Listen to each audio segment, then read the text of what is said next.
حضرت عبداللہ بن مسعود رضی اللہ عنہ بیان کرتے ہیں، میں نبی صلی اللہ علیہ وآلہ وسلم کی خدمت میں حاضر ہوا تو آپ بخار میں مبتلا تھے۔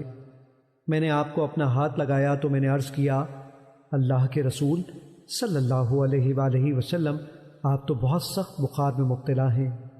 نبی صلی اللہ علیہ وآلہ وسلم نے فرمایا، ہاں مجھے تمہارے 2 آدمیوں جیسا بخار ہوتا ہے۔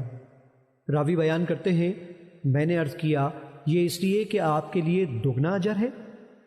آپ صلی اللہ علیہ وآلہ وسلم نے فرمایا، ہاں۔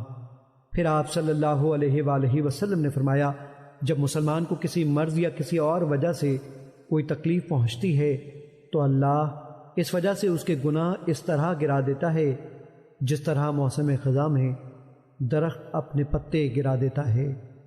مشکوٰۃ المصابیح حدیث نمبر 1538۔